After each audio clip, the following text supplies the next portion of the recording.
Bismillahirrahmanirrahim. Assalamualaikum warahmatullahi wabarakatuh. Teman-teman semuanya, alhamdulillah ya, hari ini kita belajar tematik lagi ya. Gak bosan dong ya, karena kan walaupun setiap hari belajar tematik, tapi muatannya berbeda ya setiap hari. Baik, hari Selasa adalah waktunya kita belajar tematik muatan apa? IPS, ilmu pengetahuan sosial. Teman-teman, hari ini sudah masuk ke 5B ya, tapi masih ada 5A ya, subtemanya yang terakhir, yang ketiga yang harus kita pelajari. Baik, langsung saja teman-teman ya. Bismillahirrahmanirrahim.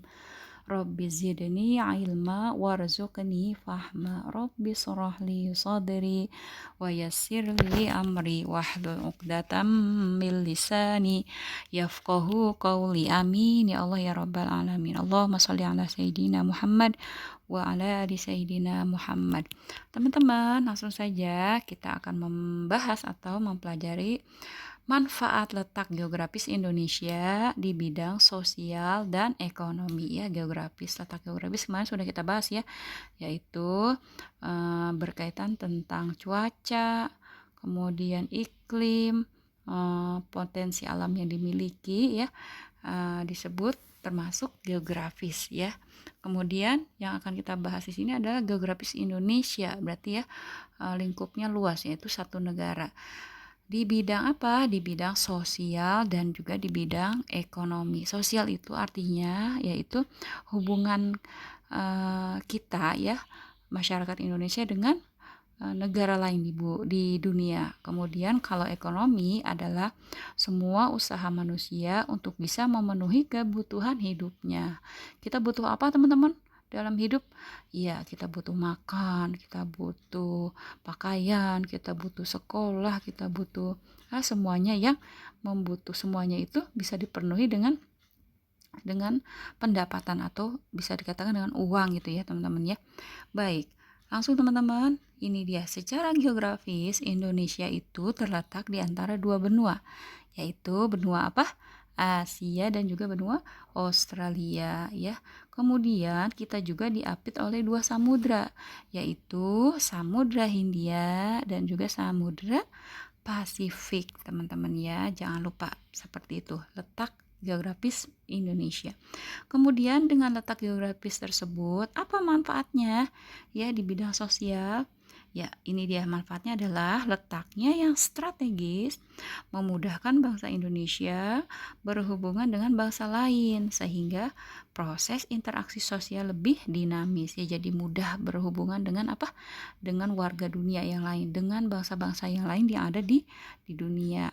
Kemudian manfaat di bidang sosial sudah, sekarang manfaat di bidang ekonomi, yaitu potensi alam yang dimiliki Indonesia dapat dijadikan apa? Komoditas perdagangan, baik untuk pasar lokal maupun pasar internasional. Ya, dari sejak dahulu kala ya, negara kita itu terkenal dengan kekayaan alamnya ya, hasil hutannya, hasil perut buminya. Perut bumi itu maksudnya minyak ya, batu bara dan sebagainya teman-teman ya. Terus juga hasil alamnya, perkebunan itu sangat terkenal sekali ya. Kemudian semuanya itu dimanfaatkan ya, untuk apa? Untuk memenuhi kebutuhan masyarakat Indonesia ya. Diolah kemudian dijual ya. Ada yang dijual di pasar lokal itu maksudnya ya masih ada di dalam negeri lah ya.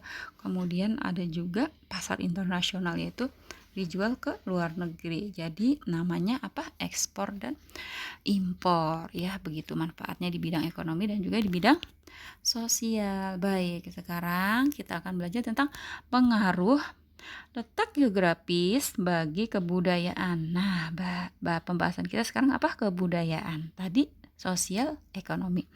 Kebudayaan dan transportasi transportasi masyarakat Indonesia ya. Yang pertama adalah letak strategis yang tadi ya, mudah bergaul dengan warga dunia yang lain, negara-negara yang lain. Kemudian juga pengaruhnya dari letak geografis bangsa Indonesia atau negara kita adalah tentang keragaman suku bangsa ya. Negara kita memang terdapat begitu banyak suku bangsa ya teman-teman ya. Nah, Keragaman suku bangsa ini terjadi karena negara kita adalah negara kepulauan, teman-teman ya. Artinya seperti ini, ada pulau Jawa, ada pulau Kalimantan, pulau Sulawesi. Nah, setiap pulau-pulau itu memiliki ciri khas ya. Ada suku bangsa yang berbeda, ada bahasa yang berbeda, terus juga ada adat yang berbeda ya, seperti itu. Terjadi keragaman suku bangsa. Lanjut adalah tentang perbedaan kondisi alam ya. Tentu saja dengan negara Indonesia yang begitu luas, maka memiliki perbedaan kondisi alam. Bisa dibandingkan misalnya nih, kita aja nih di Bekasi sama di Bandung misalnya ya, itu berbeda kondisi alamnya, padahal kita sama-sama daerah Jawa Barat, provinsi Jawa Barat. Kalau di sini kita merasa udaranya panas, sedangkan di Bandung kebalikannya ya, sejuk. Nah, terus kalau di Bekasi kebanyakan mayoritas banyak industri ya, ada perindustrian. Kalau di daerah-daerah Bandung misalnya bisa dimanfaatkan untuk pertanian ya, seperti itu, ada kebun teh, sayuran dan lain sebagainya. Kemudian pengaruh yang lain adalah keragaman agama ya, ini dia ya, ada agama Islam, Kristen, kemudian Hindu, Buddha dan lain sebagainya ya, agama-agama yang diakui di Indonesia.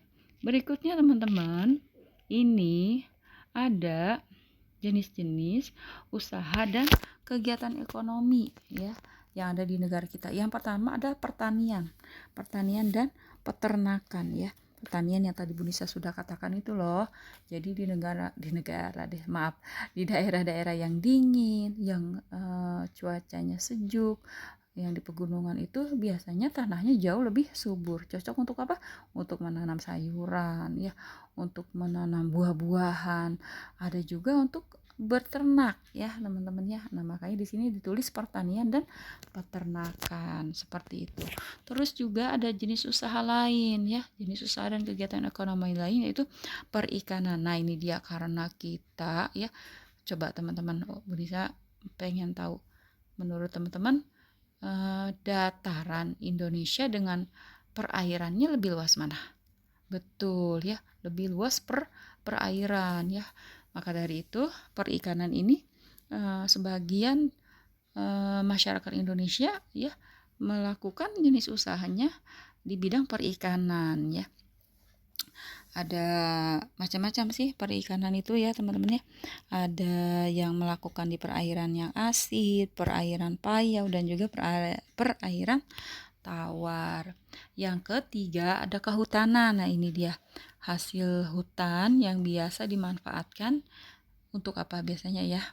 Kayu itu biasanya dimanfaatkan untuk kebutuhan rumah tangga, misalnya buat furniture, misalnya bangku, meja, kursi, lemari gitu ya. Kemudian juga bisa dimanfaatkan hasil hutan itu yaitu untuk bikin apa? Rumah.